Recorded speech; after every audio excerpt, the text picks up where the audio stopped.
I'm not stuck up. I'm not antisocial. I just appreciate your connection. Being an introvert is often confused with being shy, whereas in reality, the two are completely different concepts. Although the two do share similar characteristics, such as not talking in large crowds, thinking before opening our mouths, or just having that one specific friend or that small group of friends to hang out with really because we have no choice. I'm an extreme introvert with a little bit of shyness on top. I've been described as both depending on how close a relationship I have with the person. For example, once I went out with my older sister who was meeting up with a couple of friends, who, mind you, were in their 20s. I'm not gonna lie, my social anxiety was kicking in really hard, and so, of course, my introverted nature got the best of me. The whole time, I had my headset plugged in and just minded my own business. I didn't socialize with them and basically just ignored them. When about to separate at the end of the night, one friend commented, "You're so shy, it's not even funny." I thought to myself, well, first of all, you guys are nearly double my age, so we literally have nothing in common. Second of all, I'd rather been at home, Netflixing than being out here. And then I realized that my introversion and shyness had joined forces that night and that my behavior could have been perceived as rude. This story is the inspiration behind my TED Talk, Shyness versus Introversion, because I realized that it was important for the world to know the difference. Shyness is the state of being awkward or anxious in social gatherings and fearing what others might think of you. Introversion is just choosing to be alone, maybe Netflixing or reading a book, sipping coffee next to that cozy fireplace. I know I sure am speaking for some introverts out there who would say that sounds like heaven. Now that I've told you one of my stories and given you short definitions of shyness and introversion, some of you may be wondering if you fall into one of these categories, or maybe like me, a bit into both.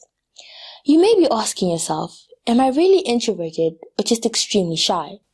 With help from an article written earlier in 2021 by Jeffrey Titzel at Healthline, I was able to come up with a few pointers on how to differentiate between introversion and shyness. And hopefully these pointers can help you answer your questions too.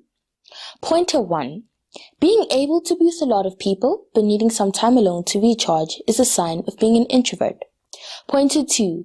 If you're attending a gathering and your hands start shaking, you start to sweat with anxiety or feel like you can't escape, you're probably more shy than introverted. Pointer 3.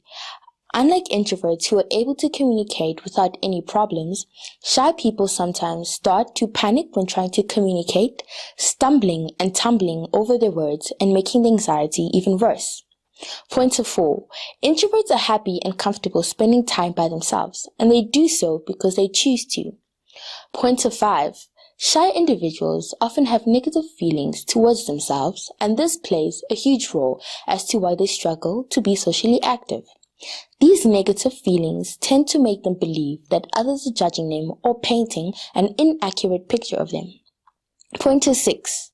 Introverted people prefer to use their phones for texting when communicating rather than using them to talk to other people face to face.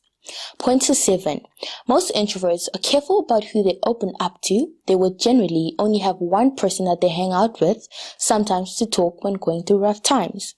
Pointer 8. Shy people are often those individuals who care almost too much about others, even those who judge them for their shyness. 9.